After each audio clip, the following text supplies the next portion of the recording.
Hello, I am doctor ध्वनि ओडेत्रा from easy Ayurveda. दिसंबर की शुरुआत होने जा रही है, यानी कि हेमंत ऋतु की।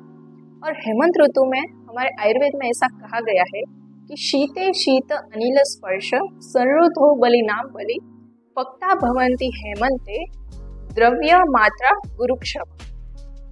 अर्थात हेमंत ऋतु में जब बाहर ठंडी ठंडी हवा चल रही है, तब हमारी बॉडी की डाइजेस्टिव फायर यानी कि जठराग्नि ज्यादा प्रज्वलित होती है। तो इस ऋतु में पचने में भारी आहार लेकर भी हम पूरे साल के लिए एनर्जी स्टोर कर सकते हैं। इस ऋतु में कोल्ड एंड ड्राई एटमॉस्फेयर रहता है, जिससे हमारी स्किन भी ज्यादा ड्राई होती है और शरीर में कफ एवं वात बढ़ता है, जिससे हमें सर्दी, खांसी, जुकाम, asthma, sinusitis, joint pain, rheumatoid arthritis, gout जैसा बीमारियां बढ़ती हैं और ये हमें ऋतु में बार बार परेशान भी कर सकती है। तो इनसे बचने के लिए हम क्या करें?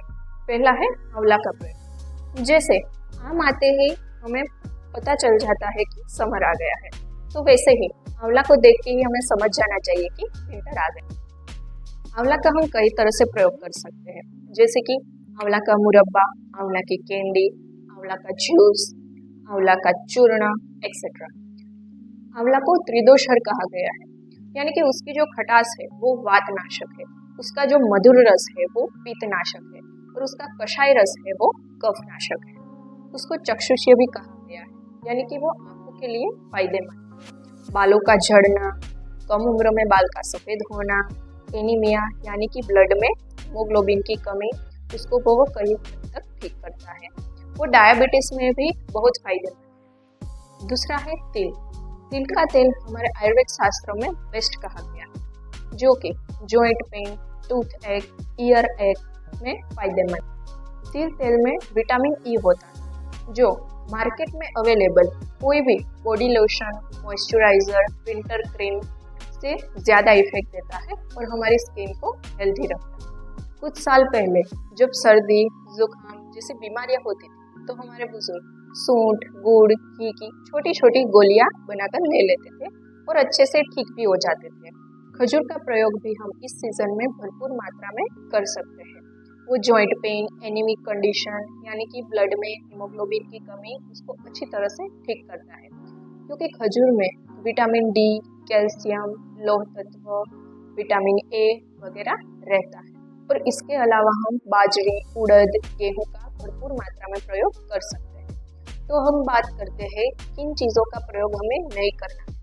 कोल्ड ड्रिंक्स, आइसक्रीम, फ्रिज का पानी, बाहर का मिष्टान, सीताफल, चीकू, बनाना जैसे फ्रूट्स का प्रयोग हमें नहीं करना।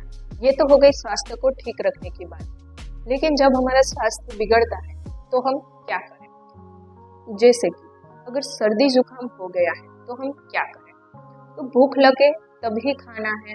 दूसरा, अब हल्दी, मध, अदरक, तुलसी, अजवाइन का प्रयोग भी कर सकते हैं। उनको आप कई तरह से प्रयोग कर सकते हैं, जैसे कि उसका काढ़ा बनाकर हल्दी को पानी में घोल कर ले सकते हैं। तुलसी, अदरक का आप स्वरस निकाल करके उसका प्रयोग कर सकते हैं।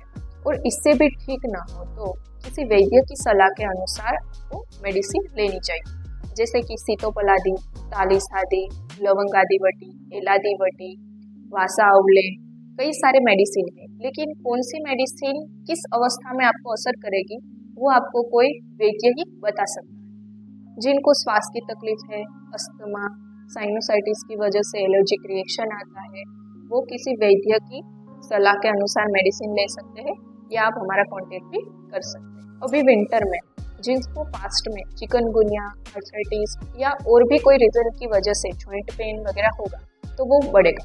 उसके लिए भी आप हमारा कांटेक्ट कर सकते हैं। और भी कोई प्रॉब्लम हो तो आप हमें कमेंट में बताइए या नीचे दिए गए नंबर पे आप हमारा कांटेक्ट भी कर सकते हैं। अगर आपको वीडियो अच्छा लगा है तो लाइक करें, अपने दोस्तों को शेयर करें और हमारी चैनल को सब्सक्राइब करें। जय धन्वंतरी, जय आयुर्वेद।